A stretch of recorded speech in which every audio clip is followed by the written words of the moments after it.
In Germany, there were 70,000 Polish Jews. They became victims of the increasing tension. The Gestapo rounded up and deported 15,000 of them. The deportees were transported by train and dumped across the Polish border. The Poles didn't want them either, so for weeks, thousands of Jews were stranded in a small border town, living as refugees, sheltering in farms and factories, with little food or water. One of the deported Jewish families had a son living illegally in Paris, a 17-year-old boy, Herschel Greenspan. On November the 3rd, Greenspan got a postcard from Poland with an anguished plea for help from his sister. 4 days later, the impoverished and desperate teenager, unable to leave France and help his family, went to the German embassy in Paris and shot a young diplomat, Ernst von Rath. 2 bullets hit him but did not kill him. Greenspan allowed himself to be arrested.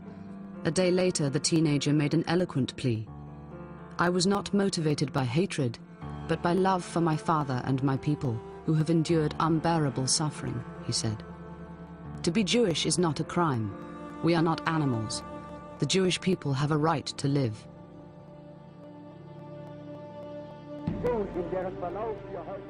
In Nazi Germany, where to be Jewish was a crime, propaganda minister Joseph Goebbels saw the shooting as an opportunity not to be wasted. He ordered all German newspapers to put the story on their front pages, as an incitement against German Jewry. The newspapers were saying that the world Jewry was declaring war on Germany. Erwin Schild was then an 18-year-old student at a Jewish religious academy near Würzburg in Bavaria, a hotbed of anti-Semitism. The German media really whipped up the fury of the Germans against the Jews, because the murder or the assassination attempt had been naturally orchestrated by world Jewry, no doubt about that, and now we have to take revenge of the Jews. And we were terrified. We didn't know what to do. My father immediately reacted, saying, "This is it. Now all gates will be open for any violence." I remember that exactly. And my father just said, "Beware." Hitler was in Munich, where Nazi Party veterans were celebrating the anniversary of their 1923 attempt to seize power, when he received news of the diplomat's death.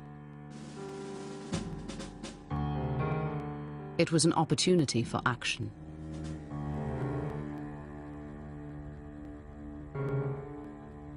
He was informed of the death of von Rath at 4 or 4:30 on the afternoon of the 9th.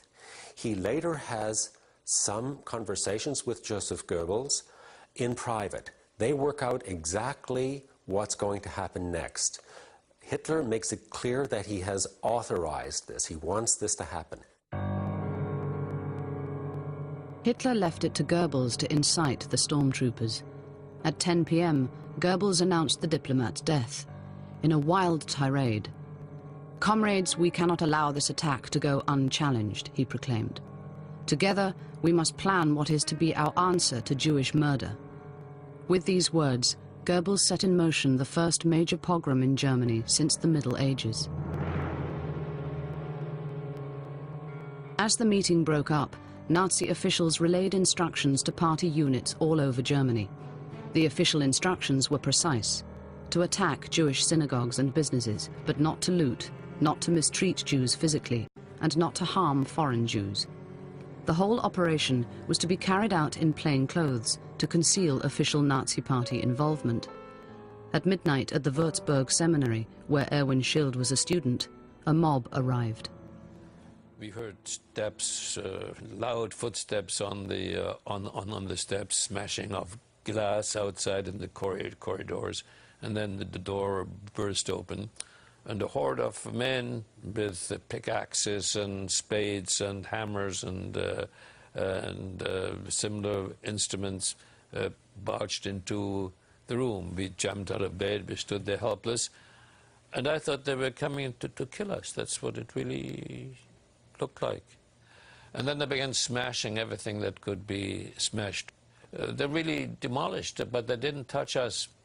We stood there trembling, and when they finished their work of destruction, they left.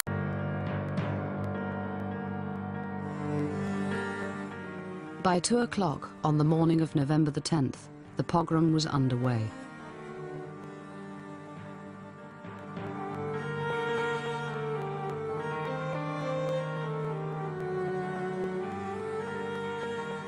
The Nazis' main targets were synagogues, but private homes, shops, hospitals, old people's homes were also attacked. Everywhere the stormtroopers rounded up Jewish men for the concentration camps. The next thing we knew, must have been about 3 or so, we saw the flames of 2 synagogues. Then they brought the rabbi. It was a terrible sight. They started pulling out his beard, and they had all the Jewish books, the Sephorim, and the scrolls, the big scrolls. They brought all those, they put them all on a big heap and started setting fire to them. They burned all the books. They burned all the religious articles they could find. In Germany, the war reduced a once thriving Jewish community to just 5,000 people, 1% of the pre-war population.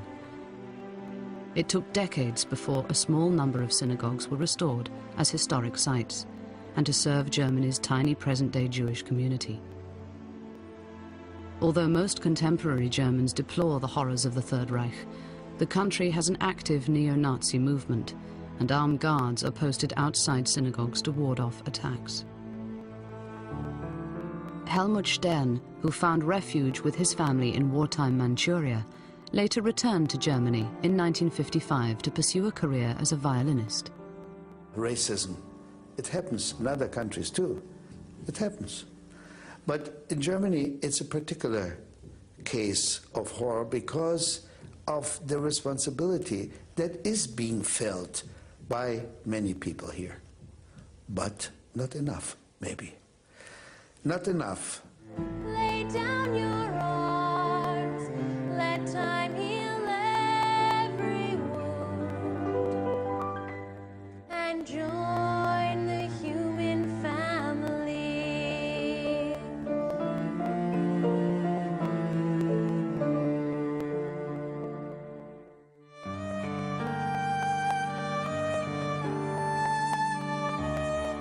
Seven years after Kristallnacht, the Third Reich was in ruins and Hitler defeated.